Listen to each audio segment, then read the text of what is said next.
Hey guys, thanks for watching part 3 of my YouTube video. Don't mind the noise in the back, those are my dogs crying. I just got back from eating lunch with my boyfriend. So part 4 into this series of how everything changed for me.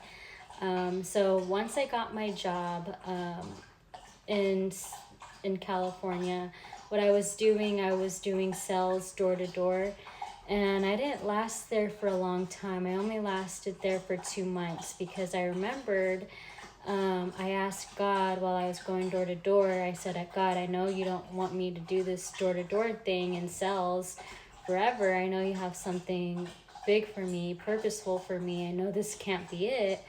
And I remember God, I just heard in my spirit, God tell me, sit down with me. I have something to tell you. Go sit and relax. And so as I'm in a neighborhood walking, I see this big tree, beautiful tree with shade, and there's a street sign, and the street sign had like hope on it. It had mercy or something on there. And I remember that street sign was just like confirmation to me that God was actually talking to me. And so I went to go sit down on the curb underneath that big shady tree. And I asked God, I said, God, what is it that that you want to tell me of what the next step is? And I remember God told me 2 weeks. In 2 weeks, you will be gone from this job. And I thought, wow, I've only been here for 2 months, and now you're saying 2 weeks again, or something like that. Like now you're giving me an estimate of how long I'll be here. So I waited out through those weeks. I didn't try anything. I wasn't seeking out anything. And I remember the last day of the 2 weeks that he told me was when I actually got I got sexually assaulted on that last day. And I did not get hurt in any way, so that's good. It did scare me.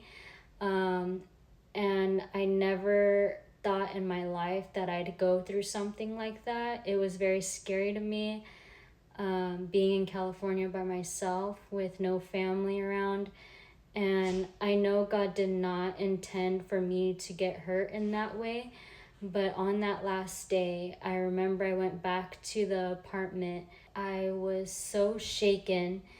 I've never in my life gotten or had been sexually assaulted before, just randomly like that. I remember I was praying and I was just in my word in the Bible asking God, why did you let this happen to me? What am I doing here? I'm not supposed to be here. Why is this happening? And then immediately God told me, pack my stuff and go. And I was just like, go where? Go where? Where am I going to live? I know you didn't bring me to California for me to go back to Texas. And so I still packed all my stuff. I was shaken, I was shook, and I still packed all my stuff, all my belongings very, very, very quickly. I gathered all my stuff from that apartment, put it all in my car, and I just drove off to the library that was nearest to me. And I remember I was in the car and with all my stuff and my belongings, and I was in the car and I was just like tired and worn out from that very, very long day. And I was praying and crying, and I talked to my mom about it and everything, and my mom was very, very concerned. My parents wanted to fly me back to Texas that same day. And I told my mom, I said, let me pray on this first and let me think about it first, because I know God did not just bring me here to give up and go back home. And so I prayed, and I was in the car, and I just was tired because I wasn't hearing anything from God. I didn't hear anything further. As I laid my head down to go to sleep, I get a phone call. My phone starts buzzing like zzz, zzz, zzz. So my phone starts buzzing, and my friend calls me, a friend that I met in California from door-to-door sales. She calls me out of nowhere. I answer the phone and she's like, Audrey, how are you doing? I just felt led to call you right now, see what's going on and how are you? And I told her everything that happened to me that day. And she was very, very upset, very shocked, and she was very angry.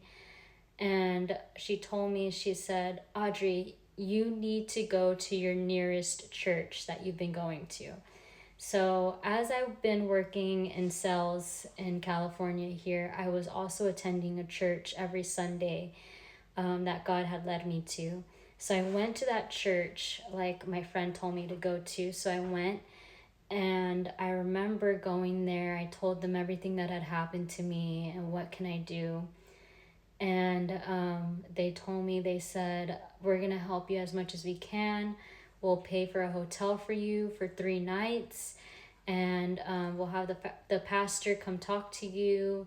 And we'll try to help you with this. And if you need to get a plane ticket back home, we can fly you back home and pay for that ticket.